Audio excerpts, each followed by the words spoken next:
जहां हमारे पार्टी के बहुत ही निष्ठावान नेता, जिन्होंने अपना पूरा जीवन लगा दिया गरीब, किसान, मुसलमान भाई और जो भी गरीब था उसके हक के लिए, उसके सम्मान के लिए, कल अचानक उनकी तबीयत खराब हुई। Doctor R K. सिंह हमारे विधायक भी हैं, वो उनके साथ रहे, परिवार के सदस्य साथ थे, बेटा साथ था, लेकिन जो हार्ट अटैक हुआ उनको, उससे वो बचा नहीं पाए, वो हमारे बीच नहीं रहे। हम समाजवादी लोग दुखी हैं, हम उन्हें श्रद्धांजलि देते हैं। हम अपनी तरफ से और पार्टी की तरफ से और भगवान से यही प्रार्थना करते हैं कि जो इस दुख की घड़ी में परिवार को शक्ति दें, परिवार को इस दुख सहने के लिए शक्ति मिले। जहां तक यूपी सरकार की बात है और दिल्ली सरकार में, यूपी सरकार जहां लगातार जीरो टॉलरेंस की बात कर रही है, जो कानून को लेकर के, कानून व्यवस्था को लेकर के जीरो टॉलरेंस की बात करने वाली सरकार में सबसे ज्यादा अपराध हो रहे हैं, सबसे ज्यादा घटनाएं हो रही हैं, सबसे ज्यादा जाने जा रही हैं। और इसका कारण यही है कि सरकार जीरो टॉलरेंस तो बोलती है, लेकिन किसी को न्याय दिलाने के लिए कोई काम नहीं करती। देवरिया की घटना एक उदाहरण है।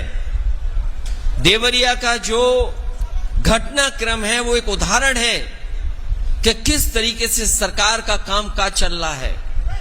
मुख्यमंत्री से लेकर के जो बड़े बड़े अधिकारी हैं वो मौके पे गए या अस्पताल में जाकर के हालचाल लिया है, लेकिन सच्चाई तो ये है कि अगर प्रशासन सही तरीके से काम कर रहा होता, अधिकारियों ने पहले ही न्याय दिया होता, अधिकारियों ने अन्याय नहीं होने देना था, और सरकार के लोगों ने अगर न्याय दिया होता तो 6 जाने कभी नहीं जाती।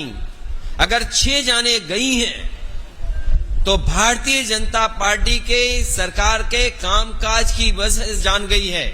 अगर कोई जिम्मेदार है तो वो सरकार और अधिकारी जिम्मेदार हैं, जिसकी वजह से जान गई है। और मैं तो सरकार से कहूंगा और सरकार के लोगों से कहूंगा कि अगर समाजवादी पार्टी कोई राजनीति नहीं कर रही है किसी घटना में, तो सरकार के लोगों को भी मिलकर के कोई राजनीति नहीं करनी चाहिए। और जो लोग जीरो टॉलरेंस की बात कर रहे हैं, अगर जीरो टॉलरेंस का अगर आपका नारा है, तो जो अधिकारी रहे हैं, जिसने दोनों परिवारों को न्याय नहीं दिया है, चाहे वो डीएम हो, कमिश्नर हो, एसपी हो, डीआईजी हो, आईजी हो, तहसीलदार हो, एसडीएम हो, लेखपाल हो, उनके खिलाफ कार्रवाई नहीं कर रही है। और अगर सरकार जीरो टॉलरेंस की बात कर रही है, तो जब से शिकायतें की हैं परिवार के लोगों ने, उन सभी अधिकारियों के खिलाफ कार्रवाई हो, उनको सस्पेंड किया जाए। और अगर सरकार जीरो टॉलरेंस की बात कर रही है, उन्हें टर्मिनेट करे।